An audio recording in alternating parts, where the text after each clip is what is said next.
Attention! Today, we take you through one of the most impactful events recorded in the United States during the war. Before we begin, I invite you to leave in the comments where you're watching from and the exact time when you're listening to this narration. We're interested in knowing which places and at what times of day or night these documented accounts reach. In the early hours of July 7th, 1864, a young Confederate artillery lieutenant named Joshua Bennett stood frozen at his post near the defensive works of Petersburg, Virginia. His unit had reported unusual movement along the Union lines just before dawn. Through his field glasses, Bennett observed what he initially believed was a mirage or some trick of the morning light. Across the divide, where Federal troops had been entrenching for weeks, stood rows of soldiers in blue uniforms. But these weren't the usual Union troops his men had faced for months. These men were black. "Impossible," he recorded later in a field dispatch, "Negroes in Federal blue armed as regular infantry." The sight caused considerable distress among our forward positions. The dispatch, recovered from Confederate war records in 1891, was marked urgent and forwarded to regimental command within the hour. What Lieutenant Bennett witnessed that morning wasn't an isolated incident or tactical anomaly. It was the deliberate deployment of the United States Colored Troops, a force that would eventually number almost 180,000 men, approximately 10% of all Union forces by war's end. The psychological impact their presence had on Confederate forces has been documented in numerous military communiques, private journals, and field reports, though many of these accounts remained classified or ignored for decades after the war. According to military historian Thomas Harris, writing in an 1893 monograph on the Petersburg Campaign, the Confederate High Command understood immediately the symbolic threat posed by armed former slaves in Federal uniform. Their very presence represented not just another enemy battalion, but the physical manifestation of the Confederacy's greatest fear. By July 1864, the war had entered its fourth bloody year. The Army of Northern Virginia under General Robert E. Lee had been forced into defensive positions around Richmond and Petersburg after Lieutenant General Ulysses S. Grant's relentless overland campaign. The fighting had been brutal, with casualties mounting on both sides, but for the black troops arriving at the front lines, this was more than just another military engagement. These were men fighting for their own freedom, and many had personally experienced the institution they were now helping to dismantle. William Monroe, a former slave from Georgia who had escaped to Union lines in 1862, became part of the 54th Massachusetts Infantry Regiment. In a letter to his former master dated June 14, 1864, Monroe wrote words that never reached their intended recipient, but were preserved in Union postal records. "I carry a rifle now, where once I carried your bags. When we meet again, it shall be as equals under law, or not at all." The letter was intercepted by Confederate pickets and never delivered, but its existence in military archives speaks to the personal stakes of the conflict for men like Monroe. As Confederate troops first encountered these new Union soldiers, reactions varied widely. Some expressed disbelief, others rage, and still others a quiet unease that infiltrated the Southern ranks. Captain Jeremiah Wilkins of South Carolina wrote in his personal diary on July 12, 1864, "The Yankees have committed the ultimate insult. They arm our Negroes against us." What manner of war is this becoming? The diary, discovered in a trunk in Columbia, South Carolina, in 1923, reveals the psychological shock that rippled through Confederate ranks. But what truly disturbed many Confederate soldiers wasn't simply the presence of black troops, it was their effectiveness. When the Confederates had prepared for this war, they had done so with certain assumptions about black Americans. Those assumptions were now being violently disproven on the battlefield. On July 14, 1864, a skirmish broke out near a salient in the Petersburg Line. The 29th Connecticut Infantry, a colored regiment, held their position against a Confederate probe that, according to after-action reports, was expected to easily dislodge them. Major Harold Simmons of Virginia described the engagement in a report to his superior. The colored troops fought with unexpected discipline and courage. 3 charges were repelled with significant casualties to our forces. Their fire was coordinated and effective. This report, marked confidential, was not widely circulated among Confederate troops. What makes this account particularly notable is that Major Simmons had previously written to his wife in May of that same year. "The Negro is not made for warfare. He lacks the necessary qualities of courage and intelligence." This letter, preserved in the Virginia Historical Society archives, stands in stark contradiction to his official report just 2 months later. As July turned to August and the siege of Petersburg settled into a grim routine of artillery exchanges and trench warfare, the presence of black soldiers became an inescapable reality for Confederate forces. Along certain sections of the line, Confederate and Union trenches were less than 100 yards apart. Soldiers could sometimes hear their opponents talking. For black troops who had escaped slavery in the South, and Confederate soldiers who may have owned slaves, these close encounters held a uniquely personal dimension. Captain Robert Thompson of the 31st United States Colored Infantry recorded an incident in his official log on August 3, 1864. "Enemy pickets called across the line tonight. They directed particular threats toward our colored soldiers, promising no quarter would be given if they were captured. The men remained stoic, but requested permission to respond with rifle fire. Permission was denied to maintain discipline. The log was countersigned by the regimental commander and filed with Union records. The threat of no quarter was not idle. On April 12, 1864, just months before the events at Petersburg, Confederate forces under General Nathan Bedford Forrest had overwhelmed the Union garrison at Fort Pillow, Tennessee. What followed became known as the Fort Pillow Massacre. According to federal investigations and testimony from survivors, surrendering black soldiers were executed rather than taken prisoner.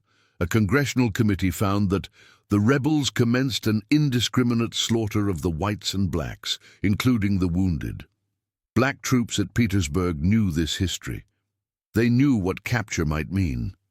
This knowledge shaped their determination to hold their positions at all costs, creating a psychological dynamic that Confederate forces hadn't anticipated. They faced an enemy with literally everything to lose.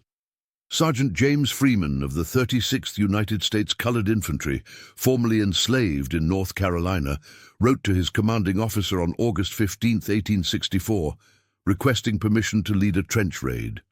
The letter, preserved in regimental records, stated, "The men of my company understand there will be no prisoners taken if we are captured.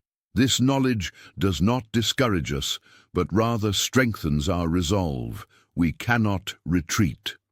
The raid was authorized and successfully captured 23 Confederate soldiers and valuable intelligence about enemy positions.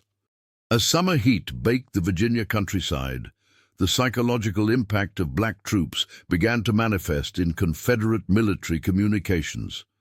A letter from General P.G.T. Beauregard to the Confederate War Department, dated August 20, 1864, requested clarification on official policy regarding captured black soldiers. The presence of former slaves in enemy uniform presents unique challenges to morale and discipline. Clear guidelines are required for field commanders. The response, received 5 days later, reaffirmed the Confederate policy of treating captured black soldiers not as prisoners of war, but as insurrectionists to be dealt with under state laws governing slave rebellions, a potential death sentence. This policy wasn't just cruel, it was strategically short-sighted. It gave black troops additional motivation to fight to the last man rather than surrender. Lieutenant Colonel Thomas Morgan, commanding the 14th United States Colored Infantry, noted in his monthly report for August 1864, "The men understand their fate if captured. This knowledge, rather than inspiring fear, has created a remarkable steadiness under fire. They know they fight not just for victory, but for survival." The report was filed with Union Army records and reviewed by the War Department in Washington. Inside Confederate lines, the impact of facing black troops began to manifest in unexpected ways. Hospital records from field stations behind Petersburg show an increase in cases diagnosed as exhaustion and nervous debility among units facing United States colored troops. Dr. William Breckinridge, a Confederate surgeon, wrote in his medical log on September 2, 1864, "Many patients express particular anxiety about Negro troops. This appears to affect sleep and digestion more severely than conventional combat stress." The medical logs, archived after the war, provide a clinical window into the psychological strain affecting Confederate forces. What Confederate leadership feared most wasn't just the military contribution of black troops, but their symbolic power. Every successful engagement by black soldiers undermined the foundational myth that had justified slavery, the supposed inferiority of black Americans. Captain Lewis Harrison of the 4th Confederate Infantry captured this anxiety in a letter to his brother dated September 10, 1864. "If they can fight as soldiers, what argument remains for their enslavement? This question haunts our camp." The letter was discovered among family papers in Atlanta in 1912, but was not published until a historical journal included it in 1945. In the trenches of Petersburg, a subtle shift in terminology began to appear in Confederate communications. Early reports in July consistently referred to Negro troops or more derogatory terms. By September, some Confederate officers had begun using terms like colored regiments or simply enemy infantry in official reports.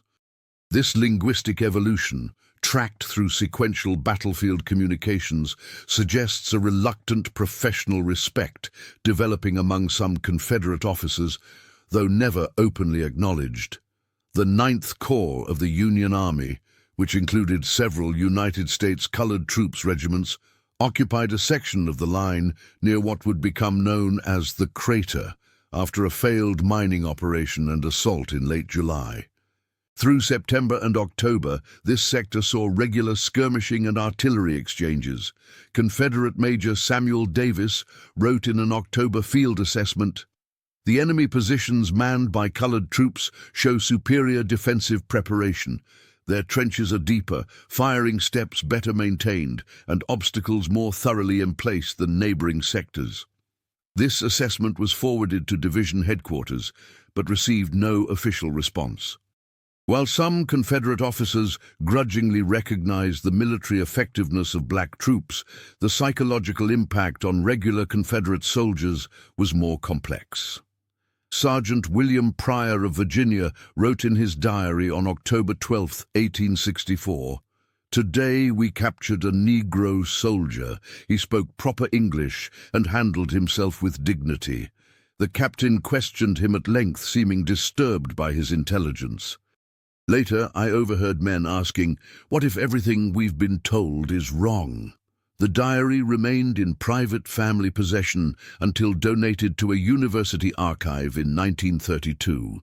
This question, "What if everything we've been told is wrong?" increasingly troubled the Confederate ranks as the war continued.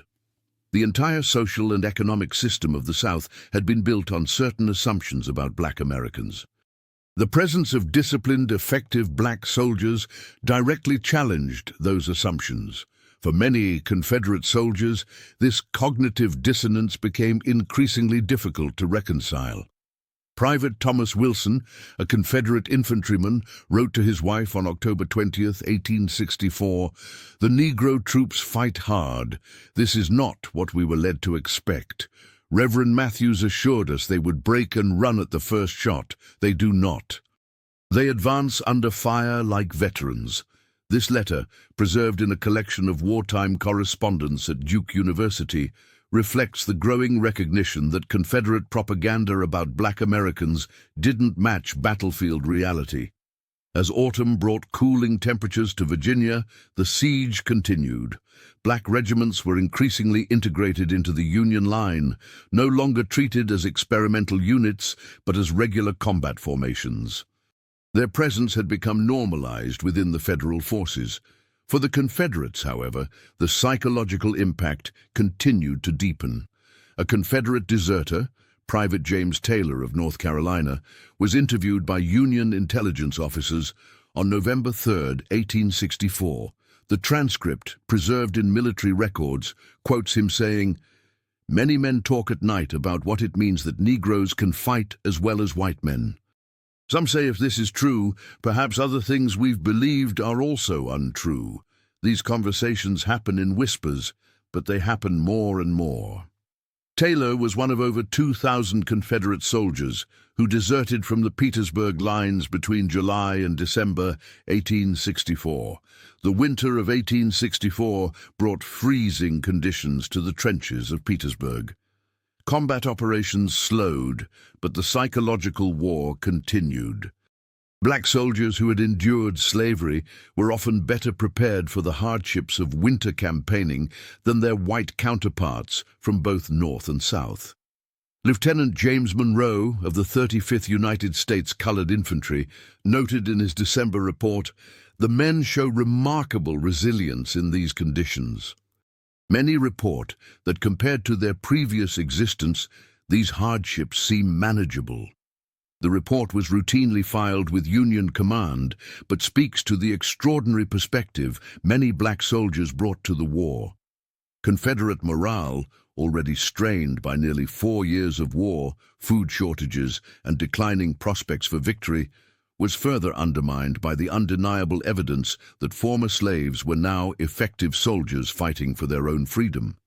A Confederate War Department assessment from December 1864, marked highest confidential, acknowledged, "The enemy's policy of arming former slaves has proven more successful than anticipated.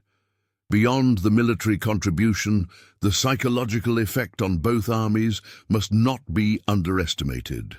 This document remained classified in Confederate archives until discovered by historians in 1912. On Christmas Day, 1864, an informal truce developed along parts of the Petersburg Line, as often happened during the war.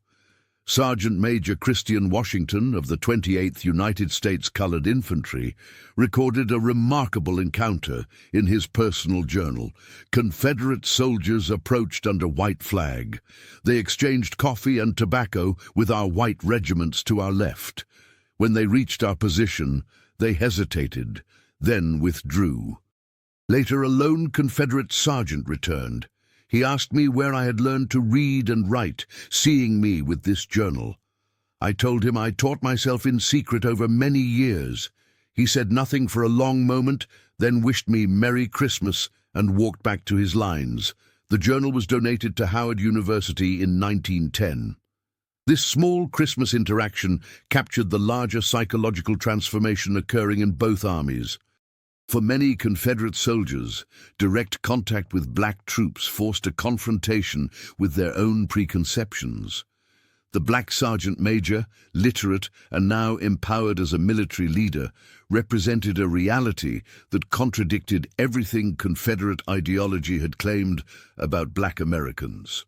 As 1864 ended and the new year began, the siege of Petersburg continued. The United States colored troops had established themselves as an integral part of the Union Army. Their presence had transformed not just the military dynamic of the war, but its psychological and ideological dimensions as well. Colonel Thomas Wentworth Higginson, a white officer commanding the 1st South Carolina Volunteers, a black regiment, wrote in his journal on December 31, 1864, "What we have witnessed this year is not just a military campaign, but a revolution in human affairs. Men who were property last year are soldiers today. They have proven through blood and sacrifice that they deserve the fullest rights of citizenship. This transformation, once seen, cannot be unseen, not by us, not by the enemy, and not by the nation. Higginson published his journal after the war, but this particular entry was omitted from early editions and only included in scholarly versions published after 1920. The psychological impact of black troops on Confederate forces at Petersburg represented a critical but often overlooked dimension of the Civil War. Beyond the military significance of adding thousands of motivated soldiers to the Union ranks, the presence of these troops directly challenged the ideological foundations of the Confederacy itself. Union General Benjamin Butler, who had been among the first to authorize the recruitment of black troops earlier in the war, summarized this impact in a report to the War Department dated January 10, 1865. The employment of colored troops has been worth at least 200,000 men to the Union cause, not merely for their numbers or courage, but for the moral and psychological effect on all parties to this conflict. The report was filed with official records, but not published until the official history of the war was compiled decades later. What Lieutenant Joshua Bennett observed through his field glasses on that July morning in 1864 was more than just the arrival of new troops on the battlefield. It was the beginning of a profound transformation in American society. The black soldiers who faced Confederate forces at Petersburg were fighting not just for Union victory, but for their own place as citizens in a nation that had long denied their humanity. Confederate Private Samuel Davis, who survived the war and later became a minister, wrote in his memoirs published in 1882, "Many point to Appomattox as the moment the Confederacy died, but I believe our cause began to falter the first time our men faced former slaves across the battlefield and found they could not break them. In that moment, the moral foundation of our separate nation began to crumble." The memoir had limited circulation and was largely forgotten until historians rediscovered it in the 1960s. The United States colored troops suffered more than 7,000 combat deaths during the Civil War, and thousands more from disease, a casualty rate significantly higher than that of white Union troops. At Petersburg and elsewhere, they faced not just the conventional dangers of 19th century warfare, but the additional peril of Confederate policies that often denied them the protections afforded other prisoners of war. Despite these challenges, they continued to fight. Their presence on the battlefield forced Confederate soldiers to confront the humanity and capability of men they had been raised to consider inferior. No amount of propaganda or ideology could withstand this direct evidence, as one Confederate officer reportedly told his men after a failed assault on a position held by black troops, "They fight for something we cannot give them and cannot take away." The full impact of the United States colored troops on the Civil War has been debated by historians for generations. What remains clear from contemporary accounts is that their presence profoundly affected how both sides understood the conflict and its meaning. For the Confederacy, black soldiers represented a fundamental challenge to their worldview. For the Union, these troops transformed a war to preserve the nation into a war for human freedom. The siege of Petersburg continued until April 2, 1865, when Union forces finally broke through Confederate defenses. Lee's army retreated westward, eventually surrendering at Appomattox Courthouse on April 9th, effectively ending the Civil War. United States colored troops participated in the final campaigns and were present at Appomattox, witnessing the end of the conflict that had begun as a war to preserve the Union and had become a revolution in American life. In the decades following the war, the contributions of black soldiers were often minimized or erased from popular histories and commemorations. Many of the records cited in this account were archived, classified, or simply ignored, as the nation embarked on a process of reconciliation that frequently came at the expense of historical truth and justice for former slaves. It would take nearly a century for American society and scholarship to begin fully acknowledging what Confederate Lieutenant Joshua Bennett had been forced to recognize in July 1864, that black Americans were equal in courage, capability, and humanity, deserving of all the rights and protections of citizenship.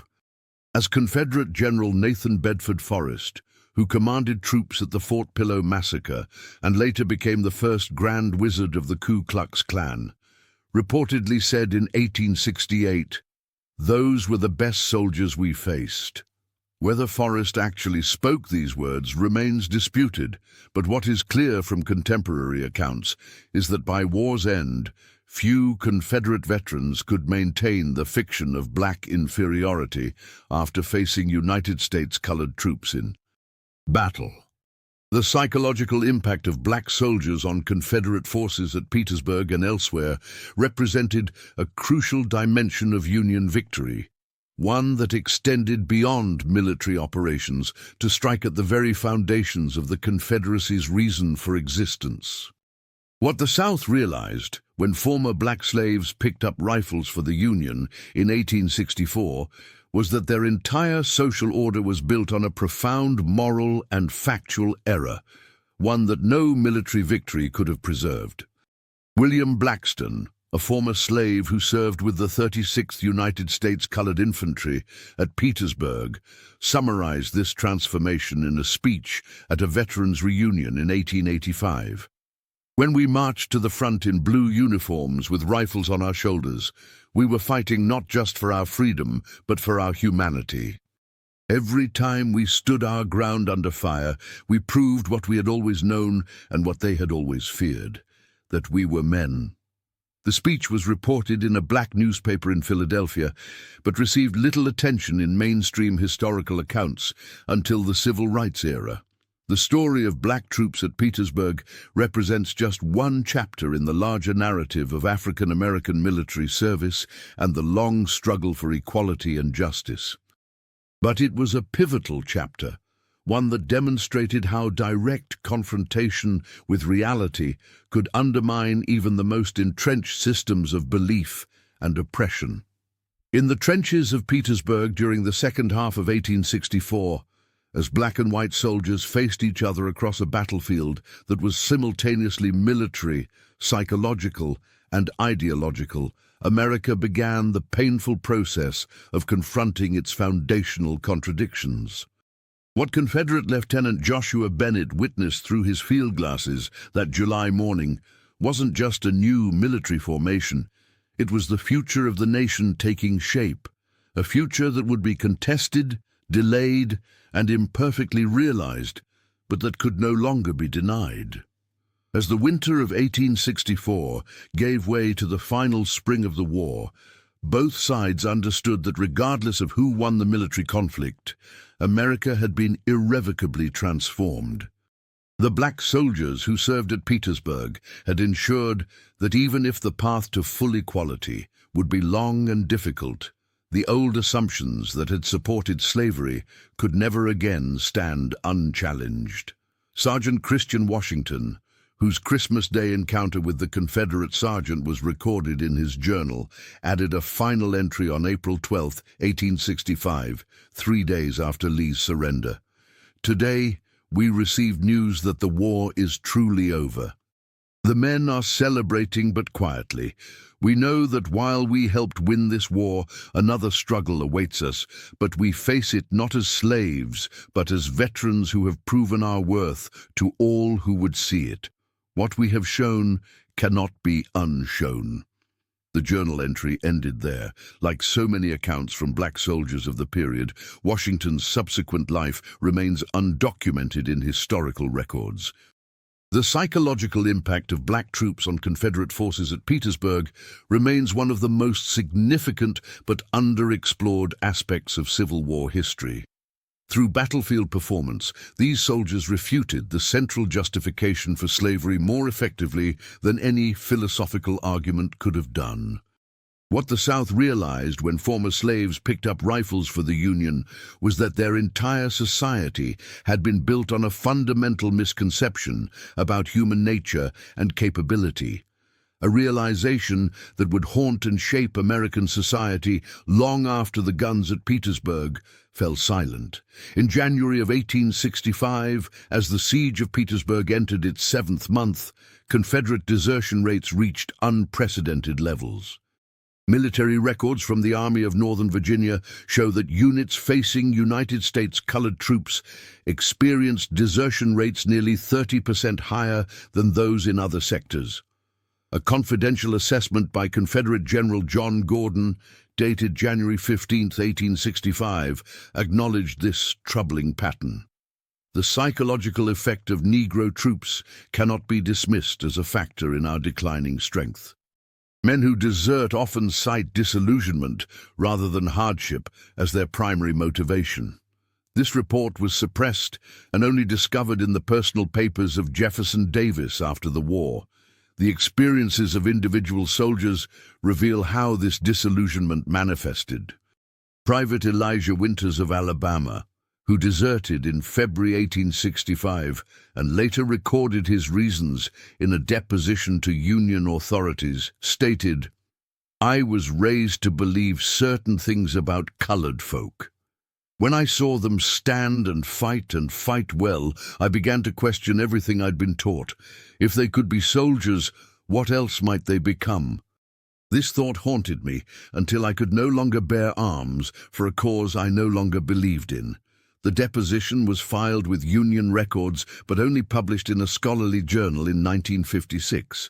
For the black soldiers themselves, each engagement brought not just military risks, but the chance to disprove generations of prejudice through direct action.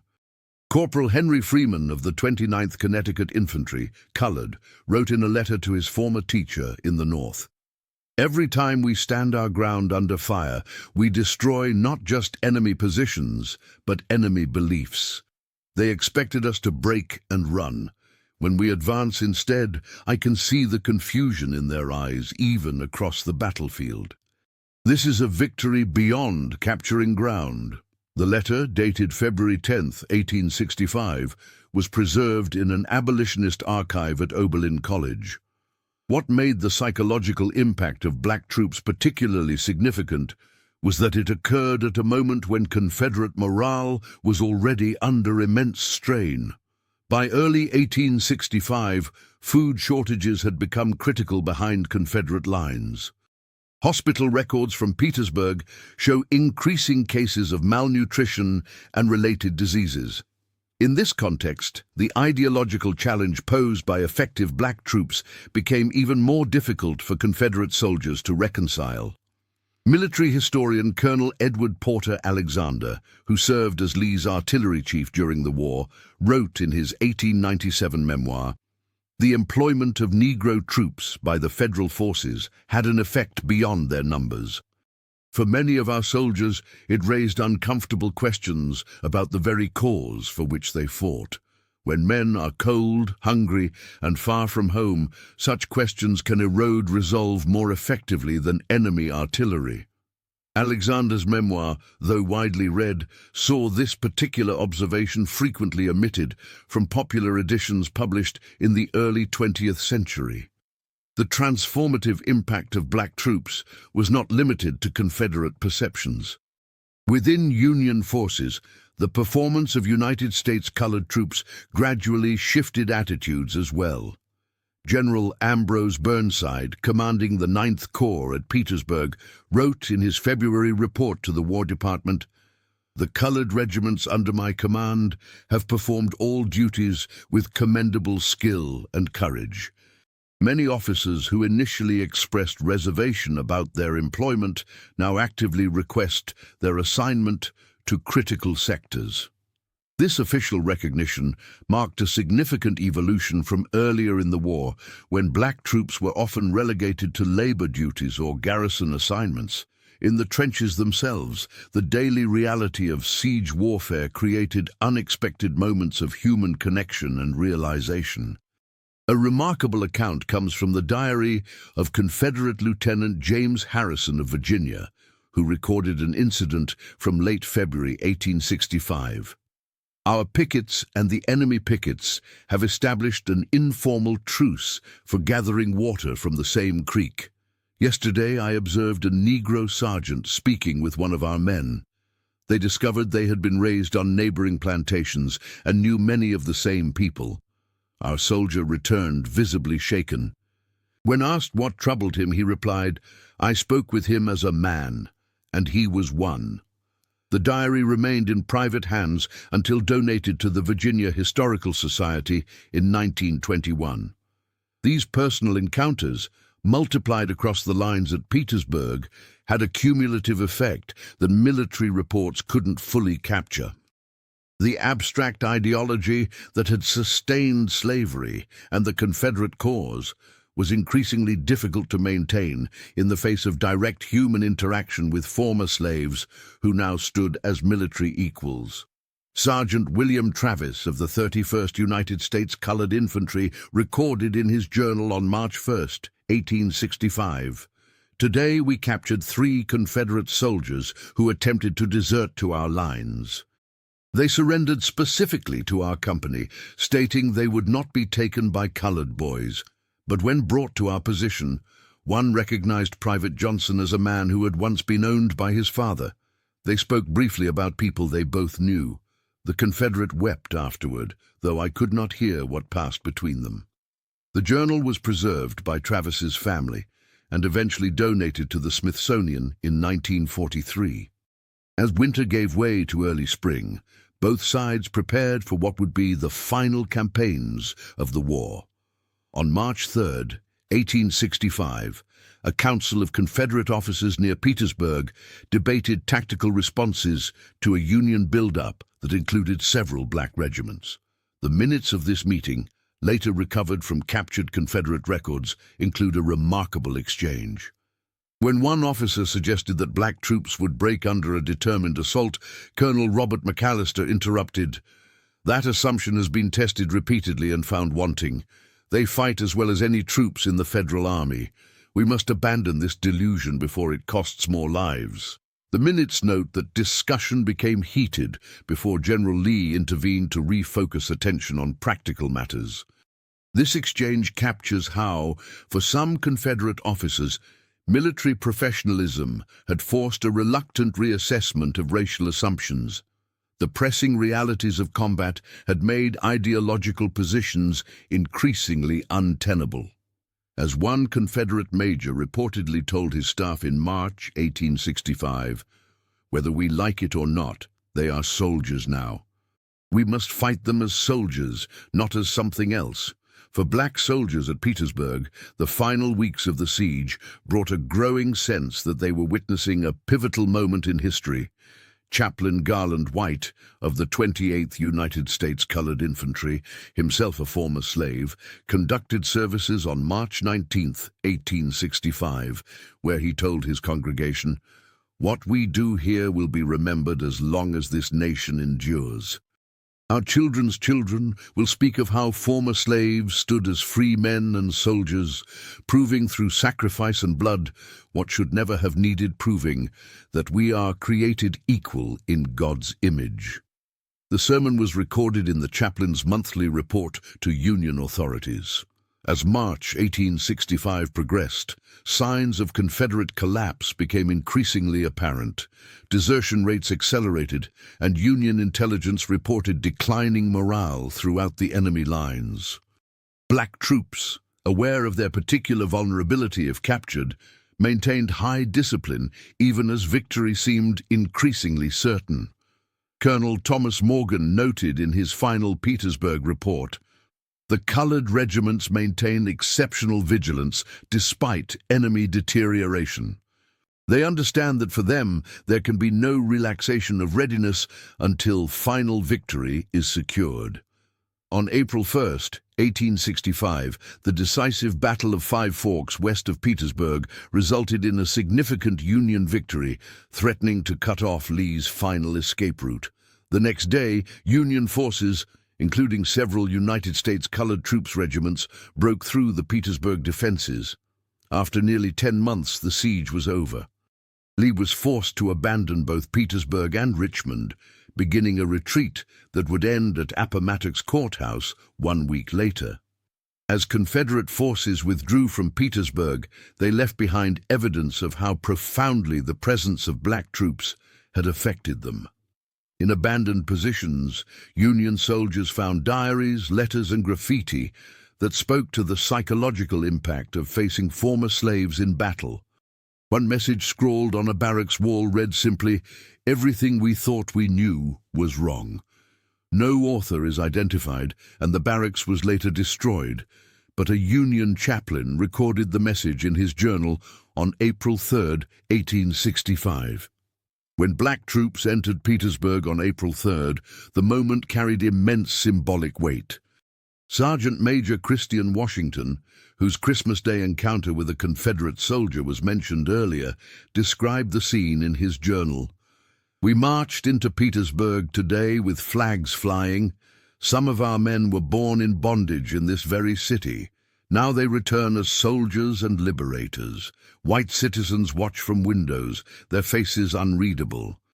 But the colored people line the streets, some weeping, some singing, many reaching out to touch our uniforms as if to assure themselves this is real." This entry from Washington's journal provides one of the most vivid, first-hand accounts of this historic moment. For many black soldiers, the victory at Petersburg represented far more than a military success. It was the validation of their humanity in the most public and undeniable way possible. Private William Johnson, of the 35th United States Colored Infantry, who had escaped slavery in Virginia in 1863, wrote to his former master on April 5, 1865, "You once told me I would amount to nothing without your guidance.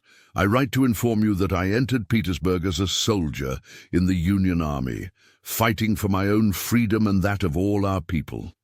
I am now something you never imagined I could be, a free man who has earned that freedom through courage and sacrifice." The letter was never delivered, but was found among Union postal records in 1893. On April 9, 1865, General Robert E. Lee surrendered the Army of Northern Virginia to Lieutenant General Ulysses S. Grant at Appomattox Courthouse. United States colored troops were present at the surrender ceremony, standing as witnesses to the end of the nation's bloodiest conflict and the system of bondage it had ultimately destroyed. In the aftermath of the surrender, a Confederate officer reportedly approached a black sergeant and said, "I never thought I would see this day." The sergeant replied, "Neither did I, sir, but here we both stand."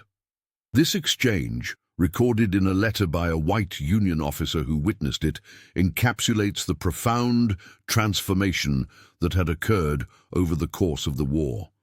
The end of the Civil War marked not the conclusion, but the beginning of a long struggle for the full equality and citizenship that black soldiers had helped to win on the battlefield. The promises of freedom would be imperfectly realized, contested, and in many ways betrayed during Reconstruction and beyond. But what had been demonstrated at Petersburg and other battlefields could never be fully undone. The irrefutable proof of black Americans' courage, capability, and humanity. General Benjamin Butler, reflecting on the war in his 1892 memoir, wrote, "The most revolutionary act of the conflict was not the Emancipation Proclamation on paper, but the sight of former slaves standing as disciplined soldiers on the battlefield. This visible transformation accomplished what no proclamation alone could achieve. It destroyed the intellectual foundation of slavery in the minds of those who witnessed it." Butler's assessment captures how the psychological impact of black troops ultimately proved as significant as their military contribution. In the decades following the Civil War, the contributions of United States colored troops were often minimized or erased from popular histories as the nation pursued a narrative of reconciliation that frequently came at the expense of historical truth. Monuments, memorials, and early histories of the war typically relegated black soldiers to footnotes if they were mentioned at all. Sergeant Major Christian Washington, whose journal provides such valuable insights into the experiences of black troops at Petersburg, disappeared from historical records after 1867. His final known writing comes from a letter to a comrade dated May 10, 1867. "We won the war, but not yet the peace. What we proved on the battlefield must now be proven in government, in schools, in every aspect of American life. The fight continues, though the weapons have changed." The letter was discovered in a collection of Civil War correspondence at Howard University in 1952. Washington's assessment proved prophetic. The psychological impact of black troops on Confederate forces at Petersburg represented a pivotal moment in American race relations. A moment when the foundational myth of black inferiority was decisively challenged through direct action.